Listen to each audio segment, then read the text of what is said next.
కిలోమీటర్ల వరకు కూడా ఒకవైపు ఇట్లా అయిందంటూ కూడా వాళ్ళు చెప్పుకుంటూ వస్తున్నారు. మరోవైపు పోలీసులు కూడా ఆపే ప్రయత్నం చేస్తున్నారు. అదే కాకుండా కుటుంబంని కూడా అక్కడ నుంచి లేపి లోపలికి తీసుకెళ్తున్నారు. ఒకసారి మనం విజువల్స్లో కూడా చూడొచ్చు. ఆర్టీవీ ఎక్స్క్లూజివ్ విజువల్స్లో కూడా వాళ్ళకి సామరస్యంగా నచ్చజెప్పే ప్రయత్నం చేసి లోపలికి తీసుకెళ్తున్నారు. వాళ్ళ తల్లి మాత్రం సహస్ర తల్లి రేణుక మాత్రం ఏమాత్రం ఎన్కౌంటర్ చేయాలి, వీళ్ళ వెనకాల అనేక మంది కూడా ఉన్నారనుకుంటా చెప్పుకుంటూ వస్తున్న పరిస్థితి అయితే కనిపిస్తుంది. మీ ప్రధానంగా మీ డిమాండ్స్ ఏంటి ప్రస్తుతం? మాకైతే ఏం లేదు, ఒకసారి ఏం లేదు, మాకెట్లా జరిగిందో వాళ్ళకు కూడా అట్లనే జరగాలి అంతే. ధర్నా చేయడానికి ఉద్దేశం ఏంటి? వాడు ఎంత సైకో మెంటాలిటీ అంటే ఒక చిన్న పాపని ఎట్లా చంపబుద్ధి అయింది అయినా అని అర్థం కాదు నాకు. ధర్నా చేయడానికి ఆల్రెడీ నిందితుడికి శిక్ష పడింది. ఇటు సహస్రమైన రైట్ హ్యాండ్ సైడ్ ఉన్నారు, ఒకసారి మాట్లాడే ప్రయత్నం చేయండి. అక్కడ తరలించారని అంటున్నారు. అది ఒక తల్లిదండ్రులు, ఇప్పుడు తల్లిదండ్రులకు కూడా మరి ఇట్లా అని చెప్పేసి తల్లిదండ్రులకు కూడా మనకి ఇప్పుడు ఎట్లా చంపిండు, ఎందుకు చంపిడు అని చెప్పి విచారణ మనకి పక్కన ఎక్కడో దూరం కూర్చోబెట్టి ఈ తల్లిదండ్రులకు ఇన్ఫర్మేషన్ ఇవ్వాలి కదా.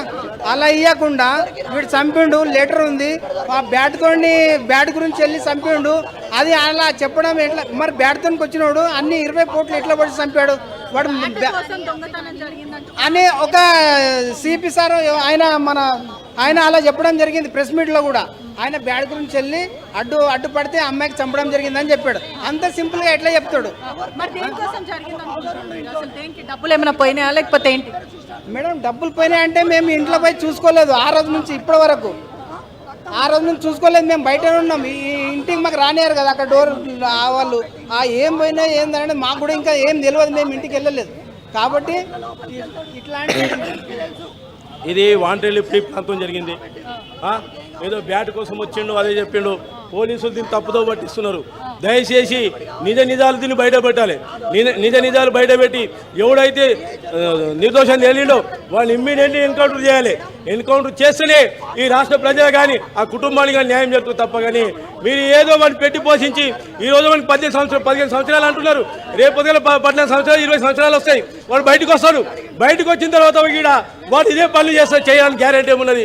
ఈ రాష్ట్రానికి కాదు అలాంటి వాడు ఈ దేశానికి ముప్పు. కాబట్టి వాడిని ఇమ్మీడియట్లీ మా బాబుని ఎట్లయితే పెట్టుకున్నారో వాడిని కూడా ఇమ్మీడియట్లీ ఎన్కౌంటర్ చేయాలి. ప్రియాంక రెడ్డికి ఒక న్యాయం, మాకొక న్యాయం. ఈ రాష్ట్రంలో ప్రియాంక రెడ్డి చచ్చిపోతే ఇమ్మీడియట్ ఎన్కౌంటర్ చేసిర్రు. మరి మాకెందుకు అన్యాయం జరుగుతుంది? దయచేసి వారికి శిక్ష పడాలి. శిక్ష పడ్డదాకా ఇక మేము పోయేది లేదు. మీ ప్రధాన డిమాండ్స్ ఏంటి ప్రస్తుతం? మేడం మనకి శిక్ష పడాలి మేడం, ఖచ్చితంగా శిక్ష అనేది పడాలి. మా పాపకి అయినట్టు అన్యాయం మాత్రం ఏ పాపకు రావద్దు, ఏ తల్లికి ఏ తండ్రికి కూడా రావద్దు. వీడు ఒక ఎగ్జాంపుల్ కావాలి. ఏమవుతారు? మేనమామ అవుతాను. వీడు అనేది ఒక దేశంకి ఒక ఎగ్జాంపుల్ అయితేనే నెక్స్ట్ ఇంకో మర్డర్లు అనేది జరగవు. వీడిని ఏదన్నా ఒకటి చేస్తేనే కదా నెక్స్ట్ ఒకటి బుగులు పడి భయపడి వేరే చేయడానికి ఆలోచిస్తారు. అరే పలానా టైంలో పలానా పాపని సహస్రిని చంపేసిన రోజు నెక్స్ట్ డే వీడిని ఏదో ఒకటి చేసిర్రా, ఉరి శిక్ష చేసిర్రా, షూట్ చేసిర్రా అనేది తెలుస్తుంది కదా, అందరికి అర్థమవుతుంది కదా. ఆ ఎగ్జాంపుల్ అనేది వీనికి కావాలి మేడం, అంతే. ఆ పాప ఎప్పుడైనా మీ ఇంటికి రావడం ఇటువంటి వేదన జరిగిందా? బర్త్డే రోజు వచ్చిండు, వినాయక చవితి రోజు వచ్చిండు అంట మీద. బర్త్డే రోజు నేనున్నా, పక్కనే ఉన్నా, నేను చూశాను. అని ఫోటో కూడా నేనే దించిన. పాప కేక్ కూడా పెట్టిండు వాడే.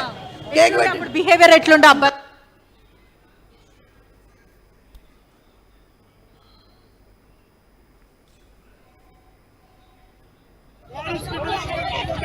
రైట్, అక్కడ సహస్ర కుటుంబం ఆందోళనకు దిగింది. సహస్ర కుటుంబాన్ని ఇటు పోలీస్ స్టేషన్ లోపలికి తీసుకెళ్లే ప్రయత్నం చేశారు. అక్కడ పోలీసులు వాళ్ళతో మాట్లాడే ప్రయత్నం చేస్తున్నారు, వాళ్ళని సముదాయించే ప్రయత్నం చేస్తున్నారు. వాళ్ళు ఒకటే అంటున్నారు, ఇటు ఆ నిందితుడిని ఎన్కౌంటర్ చేయాలి అంటూ కూడా వాళ్ళు డిమాండ్ తెర మీదకి తీసుకురావడం జరుగుతోంది. కఠినంగా శిక్షించాలి. మా అమ్మాయికి ఎటువంటి శిక్ష పడిందో వాడికి కూడా అటువంటి శిక్ష పడాలి. వాడికి కూడా మరణ శిక్ష పడాల్సింది. వాడిని కూడా ఎన్కౌంటర్ చేయాల్సింది. మీరు కనుక ఎన్కౌంటర్ చేయకపోతే మాకు అప్పగించండి, మేము చూసుకుంటాం వాడి సంగతి అంటూ కూడా ఆ కుటుంబం రోడ్డు మీద బైఠాయించింది, ఆందోళనకు దిగింది. ఇటు సహస్ర తండ్రితో ఇన్ఫాక్ట్ సహస్ర తల్లిదండ్రులతో పాటు ఆ కుటుంబం అక్కడ సహస్ర జస్టిస్ ఫర్ సహస్ర అంటూ కూడా ఆ ప్లకార్డ్ ని ప్రదర్శిస్తూ ఆ బ్యానర్ ని చూపిస్తూ వాళ్ళు అక్కడే కూర్చున్నారు. రోడ్డు మీద బైఠాయించారు. రోడ్డు మీద ధర్నాకు దిగింది ఆ కుటుంబం మొత్తం ధర్నాకు దిగిన సందర్భం ఆ విజువల్స్ లో మీరు చూస్తున్నారు. మొత్తంగా అక్కడ రోడ్డు మీద బైఠాయించడంతో దాదాపు కిలోమీటర్ల మేర అక్కడ ట్రాఫిక్ జామ్ నెలకొంది. కూకట్పల్లికి సంబంధించి మాట్లాడుకునే క్రమంలో ఈ టైంలో కాస్త రద్దీగా ఉంటుంది మధ్యాహ్నం నుంచి సాయంత్రం అవుతున్న సందర్భంలో. సో ఈ క్రమంలో ప్రస్తుతం సిచ్యువేషన్ అప్డేట్స్ అందించేందుకు మా ప్రతినిధి పెట్రీషియా లైవ్ లో సిద్ధంగా ఉన్నారు కూకట్పల్లి పోలీస్ స్టేషన్ దగ్గర. పెట్రీషియా, ప్రెసెంట్ అక్కడ ఎటువంటి పరిస్థితి ఉంది? తల్లిదండ్రులకు సంబంధించి బయటకు వచ్చారా సహస్ర తల్లిదండ్రులు? ఆ కుటుంబం ఏముంటుంది? ఆగాలి వేరే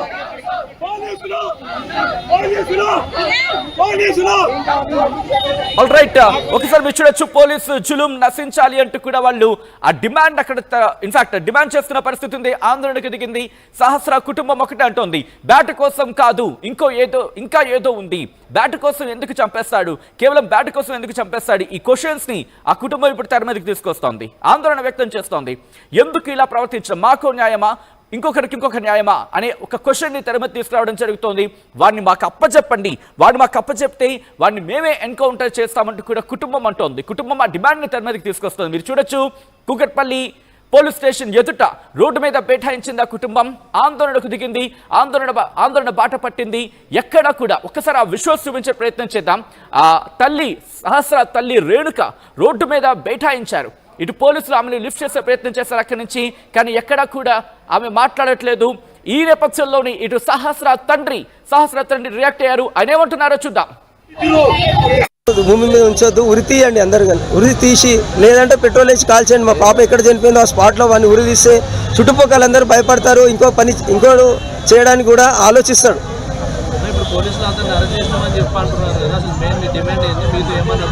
మేము పోలీసు వాళ్ళకి ఒకటే అడిగాం, వాళ్ళతో మాట్లాడాలి, ఎందుకు చంపాలనుకుంటూ ఏందని కారణం అడగాలనుకుంటున్నాం. కానీ మాకు పోలీసు వాళ్ళు ఇస్తలేరు, చూపిస్తలేరు, చట్టం ఒప్పుకోదని చెప్పి సార్ వాళ్ళు కూడా అన్నారు. దానికి నేను కూడా ఏం చెప్పట్లేదు.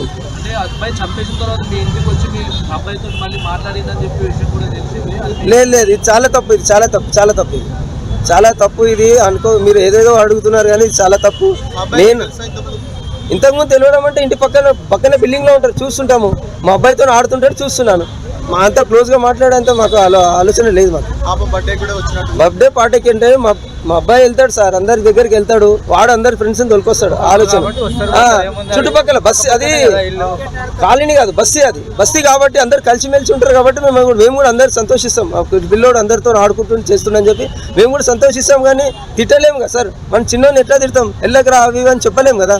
ఆడుకుంటుంది కాబట్టి వాళ్ళ దగ్గరికి వెళ్తే వాడు వీళ్ళ దగ్గరికి వస్తారు కాబట్టి సైలెంట్ అయిపోతుంది. ఏ పేరెంట్స్ అయినా సార్. కానీ పేరెంట్స్ కూడా చెప్తున్నాను, ఎవరిని నమ్మకండి, పెద్దవాళ్ళు వస్తే నమ్మకండి, ప్లీజ్ నమ్మకండి, ఎవరిని నమ్మకండి. డిమాండ్ మా పాపని చంపిండు వానికి మాత్రము మరణ శిక్ష కావాలి, చంపేయండి వాడిని చెప్తున్నాను, ఒకటే చెప్తున్నాను, చంపేయండి వాడిని. ఉండదు వాడు మాత్రం చాలా పెద్దోడు, వాడు క్రిమినల్ మైండ్ వాడి చాలా పెద్దోడు. రైట్, అది సహస్ర తండ్రి ఆయన కూడా డిమాండ్ చేయడం జరుగుతోంది. సహస్రకు న్యాయం జరగాల్సిందే అని డిమాండ్ తెర మీద తీసుకురావడం జరుగుతోంది. సో ఈ నేపథ్యంలోని సహస్ర తల్లి కూడా రియాక్ట్ అయ్యారు. ఆమె ఏమంటారు చూద్దాం. ఈ కథను మిమ్మల్ని కాస్త కలవరపరచొచ్చు, అయితే మిమ్మల్ని కలవరపడి గురి చేయడం ఆర్టీవీ ఉద్దేశం కాదు. కానీ ఇటువంటి కథనాలు చూసినప్పుడు కాస్త కలవరపడి గురే అవకాశం ఉంటుంది కాబట్టి దీనికి సంబంధించి తగిన జాగ్రత్తలు తీసుకోవాలని ఆర్టీవీ సూచించడం జరుగుతోంది. This is somewhere distributing content unit description is advised. ఈ నేపథ్యంలో కూకట్పల్లి పిఎస్ ఎదుట ఉద్రిక్త వాతావరణం నెలకొంది.